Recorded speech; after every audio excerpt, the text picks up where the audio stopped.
nsonga gye tubaddeko. Focus eyinza okuba nga bantu bagitadde nnyo ku miliyoni 1,000 naye ebbanga limaze mu Parliament tugamba nti n'eŋŋambo ezitali ntuufu nazo ndabye nnyingi without focusing. Nasanga olumu omubaka wa Parliament weeyo Mbaale eri abantu abamu babeera excited ku madaala n'akwata wano waliwo ssente wakwata musawo zirabo naye nga n'obusente naliko oli n'atwala ekifaananyi so dearly there is money here.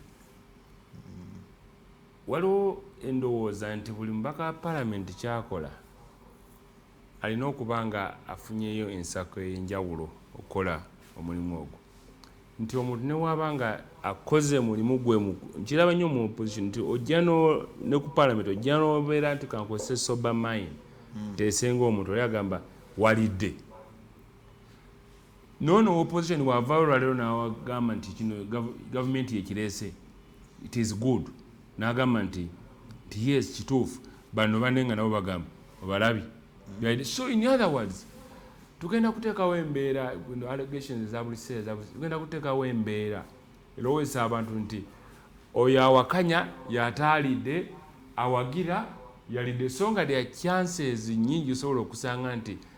noono asobola okuwakanya okujustifyinga okumwongera byonna bikola ki amwongera nti bakwongera olwoga nti kati oba olinnye level ne mukukayana mulimu level waliwo nti muleke akayane nabo gye bali oli akayana okuva January nabikayana emyaka ena nga tewali amuyita oli n'akayana wano ku TV senator ntera obiwulireyo nga babikozesa oli n'akayana olowooza ab'opposition benkana olowooza benkana mu levels mu obuzito bwabwe n'abenaremu. By the way nkubuulira nti eriyo ne driver nga waba ayagala okwana president that day ng'akasimu akakuba naye nga member wa Parliament takolaki nga tasobola. So n'olwekyo bino byonna bye twogerako birina okuddayo mu bantu baffe abatukola ki abatulonda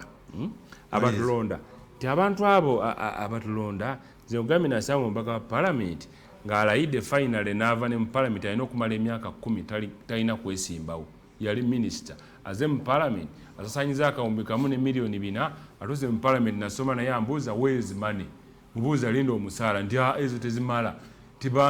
nakozesa kamwana yamaliriza bamukuterwa miliyoni mmeka 5 era kooti nesala talina kuddamu kwesimbawo ku public office yonna okumala emyaka 10 lwa miliyoni mmeka 5. Twalaba ababaka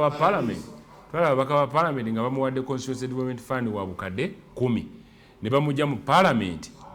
honorable omujjukira nti yalemedde okukola akaunti ya miliyoni 10 omwaka kyokka nga bamutikudde 3. So ebyo bye tulina okudisika naye mu bikulu kya byonna nti ebyobufuzi nabyo buli ebisembera nala museera nga kino ekyakalunga kasembedde ebintu bingi ffe abali mu kuludda olwa gavumenti ffe gwaffe gugenda kubeera era gusigala kwewozaako nakwerwanako ogwabala gugenda kusigala nga gwa webale Honorable Robert Migadde hono kyasa omushana dakiika 2.